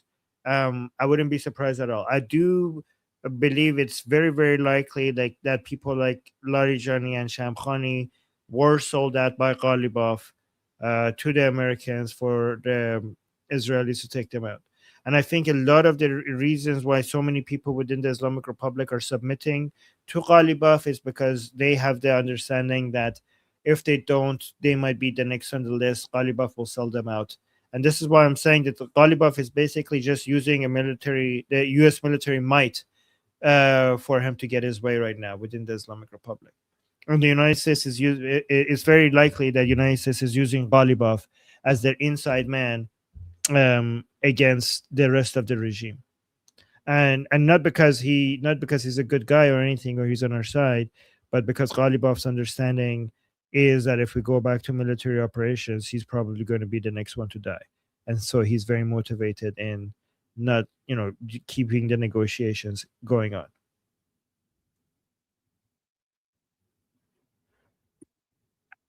Okay, to respond to this, we have Monkey. Yes, now that we're talking about infighting, about possible infighting with the network, between the network and the IRGC and who the networks are backing and all this, we do have an aggregator that gives us a lot of information on the infighting. And you can watch a program with him and Armin coming up next soon. So because we have this person that's going to probably have updates about this, this is a rare thing, right? This is very rare for the state TV to cut off and do these kinds of things. I am almost sure that Ali is going to have a lot of great information on this. So I would recommend that everyone subscribe to Liberty Politics, subscribe to Ali, so you can have the latest on this Durka on Durka action. so you can know what's up. What you're going to be more informed than anybody else out there on this. I just want to point that out. Oh, thank you, Monkey.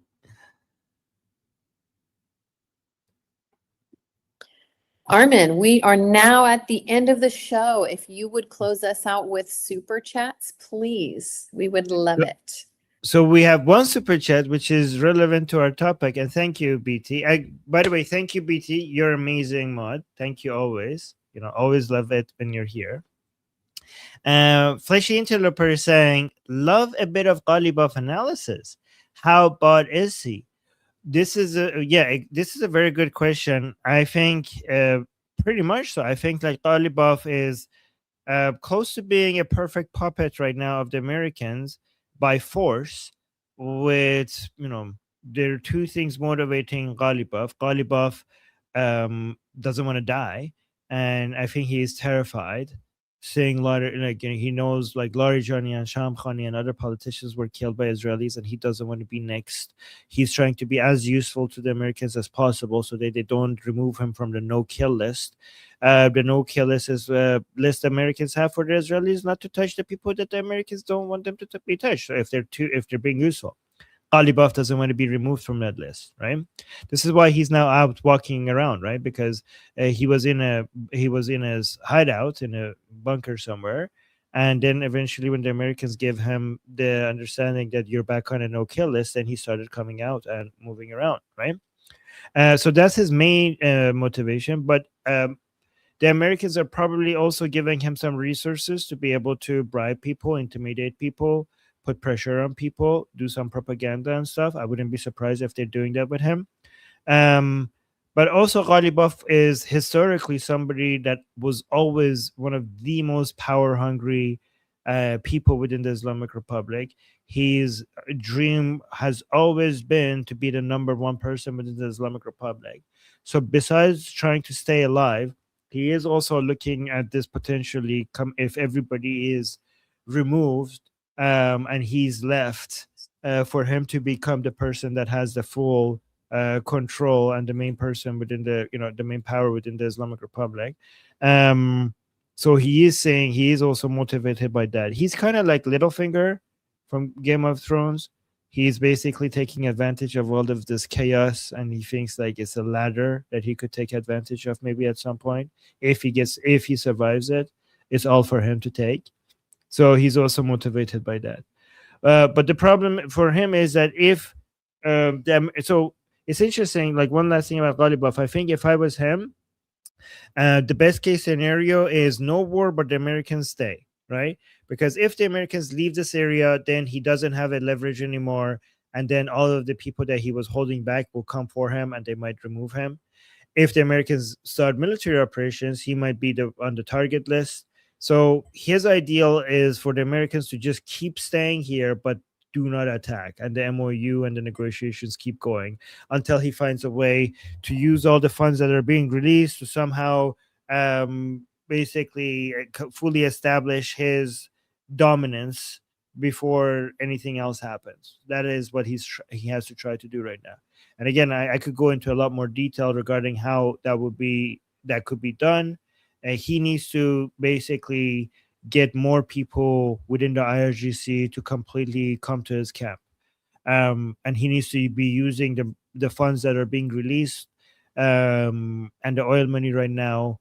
He needs to bring it under his own control, and only reward the people within the IRGC that are basically working within his framework under his leadership.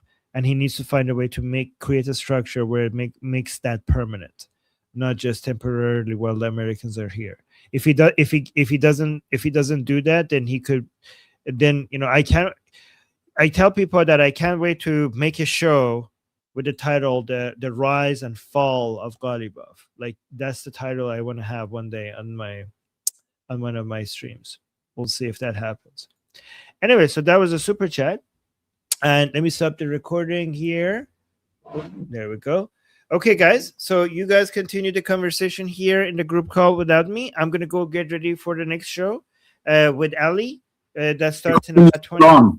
The recording is still on. Say what? Say that again? It's okay. I thought the recording was on, but now it's off. Oh yeah, no, when I click off, it takes a while for it to stop. So when I click on it, yeah, so don't worry. And yeah, and also if I forget, the other mods here, they're able to turn it off. Okay, guys. So yeah, I'll see you guys maybe if you're in the group call, see you same time tomorrow. If you're on YouTube on Liberty Politics, see you in half an hour. So make sure you subscribe and hit the bell notification so you see when we go live. And yeah, until then, I'm Israel Chai. Slava Ukraine, Cuba Libre, Long Live America, Javid Shah, Payande Iran. Mwah. See you guys soon.